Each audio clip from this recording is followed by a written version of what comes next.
Well, hi, everybody. I'm Don Stewart, and welcome to our second edition of Breaking News of this Monday, the 12th day of May, 2025. And in the headlines, the first story is the great news. Israeli-American hostage Edan Alexander was finally released in Israel. Took a long time today, but he is back in Israel with his family. Also, cops arrest 9 Jewish men for trying to smuggle a sacrificial goat onto the Temple Mount. This is from the Times of Israel. White House's Steve Witkoff dismisses reports of Trump-Netanyahu rift, says it's preposterous, according to Breitbart. Netanyahu to Trump and Witkoff, negotiations will only be conducted under fire. That's Israel National News. What negotiations are this? Well, Israel, as our last story, is going to send a hostage deal delegation to Doha. That's in Qatar on Tuesday.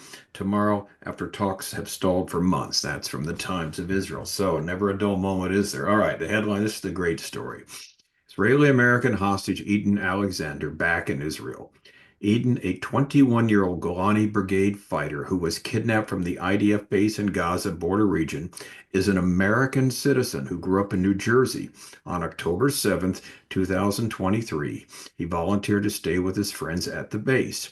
He's been in hostage from Hamas by means of Hamas ever since after enduring 584 days. Can you imagine that? 584 days in Hamas captivity. He finally returned home today. Now, this is great news for the family, but also heartbreaking for the families of others who still have loved ones as hostages. There's about 20 of them left, what we're told. And the fault, of course, lies 100% with Hamas. And hopefully, we're praying one way or another, the remaining hostages, the remaining 20, will be rescued. And of course, we'll keep up on that story. Headline number two is a fascinating one. This seems to happen every year or so. Cops arrest 9 Jewish men for trying to smuggle sacrificial goat onto the Temple Mount. This is from the Times of Israel. And this has nothing to do with the red heifer sacrifice. This is a sacrificial goat. Suspects nearly sneak baby goat in shopping bag into Jerusalem's holy site for second Passover sacrifice. Yes, there is such a thing, believe it or not, but are foiled by police and the Waqf officials who wrestle them back. Police arrested 9 Jewish men who tried to smuggle this goat onto the Temple Mount Monday afternoon. The group of young men were filmed in the Old City heading to one of the entrances to the Temple Mount compound with a baby goat concealed in a Rami Levy supermarket shopping bag. Scuffles with police guarding the entrance broke out as the group tried to force its way into the compound. One of the young men chanted the Shema prayer, that's Deuteronomy 6:4, Hear, O Israel, the Lord our God is one. As the police scrambled to block their entry, but some were able to slip by the officers, including the suspect with the goat. Once inside the compound, the man carrying the kid, that is the goat, of course, fell to the ground in prostration, that's right. Having cast the pink shopping bag aside, he stood back up and then moments later was wrestled back by the Waqf officials while he held the animal under one arm. The Waqf, of course, are the Jordanian officials who have custody of the Temple Mount. They've had that since 1967, since the Six-Day War was given back. The custodialship was given back 10 days after Israel, of course, basically liberated the Mount. Others in the group were unable to make it through and began to brawl with a religious Muslim man outside the gate. One of the Jewish men shouted, "Who are you?" at the older man as a cop placed himself between the two.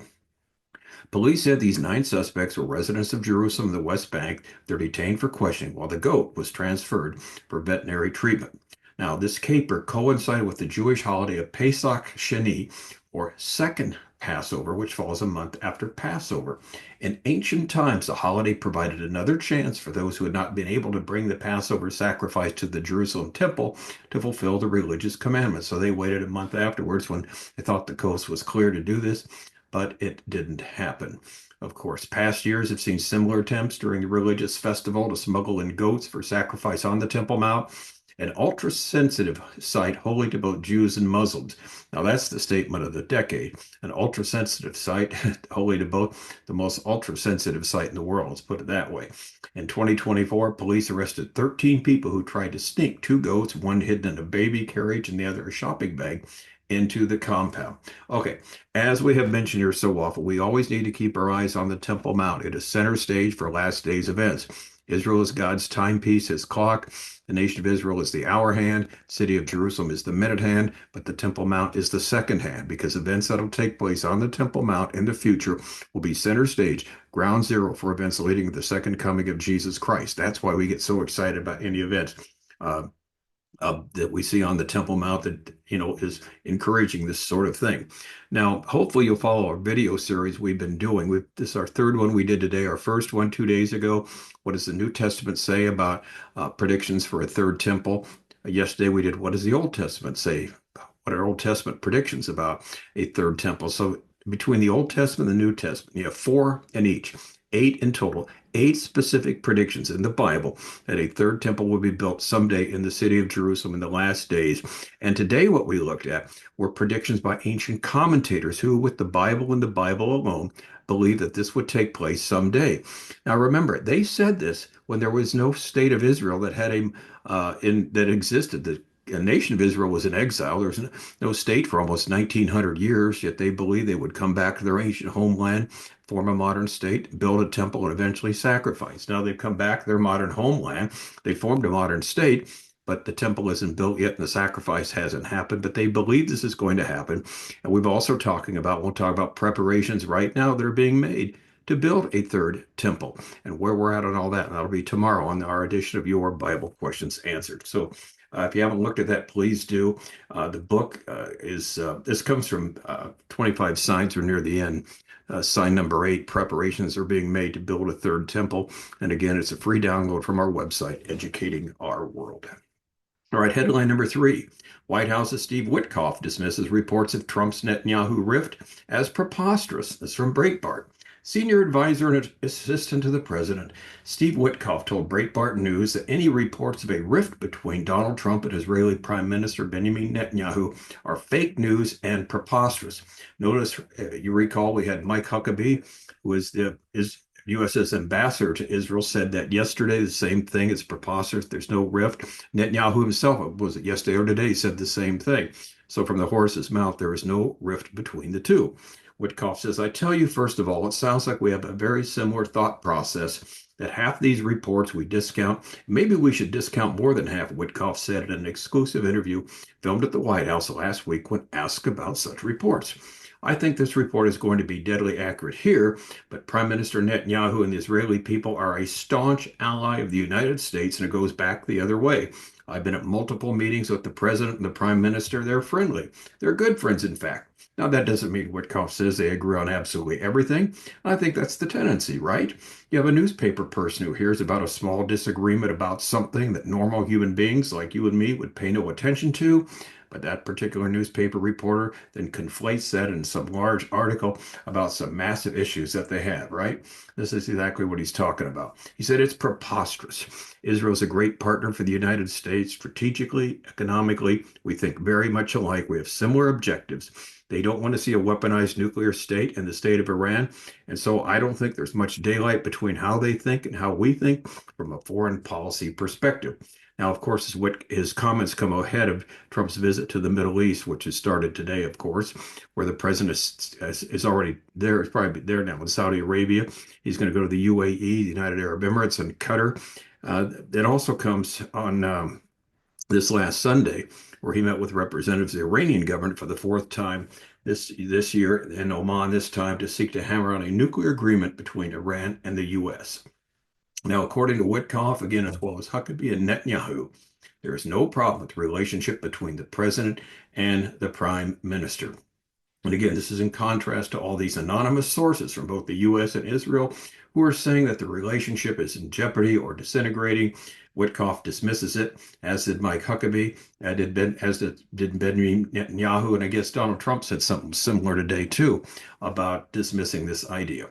All right, so interesting, isn't it? We hear all these stories from unnamed sources that are there, anonymous sources who are in the know, and they come from both Israel and the U.S., by the way. They don't want to see the U.S. and Israel working together. That seems to be the bottom line in all this. All right, headline number 4, Netanyahu to Trump and Witkoff. Negotiations will only be conducted under fire. Some Israel National News. He met with Steve Witkoff. We talked about this earlier today, that they did meet U.S. Envoy Steve Witkoff and U.S. Ambassador Mike Huckabee with Prime Minister Netanyahu.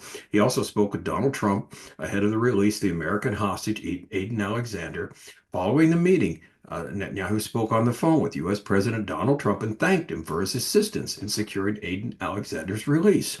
According to a statement by the Prime Minister's office, the U.S. President reiterated his commitment to Israel and his desire to continue close cooperation with the Prime Minister. During his meeting with Witkoff and Huckabee, Netanyahu discussed the last effort to reach an agreement to free the hostages, according to Witkoff's framework, before expanding the operation in Gaza. The Prime Minister instructed the negotiation team to leave tomorrow to Doha, that's in Qatar, to try and get some type of deal with Hamas. The Prime Minister's office stated that the Prime Minister made it clear that negotiations will only be conducted under fire. In other words, they won't cease fire, they won't stop shooting. Now, again, like I said, we should also note Trump didn't tell Netanyahu to stop fighting Hamas or to enact some type of ceasefire on his own. The United States continues to be behind Israel in its desire to complete the war in Gaza by ridding Hamas of any and all of its power. This includes removing all of their weapons. So they seem to be on the same page here, contrary to all these stories from people in the know we've been hearing. We've been reporting them to you, what people have said. And as we always say here, these are stories that people report. Until we hear it from the horse's mouth or from the participants themselves, we got to be very careful of assuming they are true. Now, along that line, piggybacking on this, headline 5, Israel is going to send the hostage deal delegation to Doha tomorrow, Tuesday, after talks stall for months. They're going to send this group to Doha. We'll see what happens. And it comes following the arrival, of course, of what we just saw, Envoy Steve Witkoff to Israel and the release of Israeli-American hostage Edan Alexander. And hooray for that. The talks stalled after the end of the first installment of the ceasefire, which ended in March. So here we are, April and then mid-May, and they're still stalled. All right, so Israeli officials told the Jerusalem Post here's the sad thing, no indication that Hamas is backing down from its demand for a complete end to the war. But Trump, and here's the headline, has given Hamas an ultimatum: accept a ceasefire before the time he leaves the Middle East on this particular trip, or else.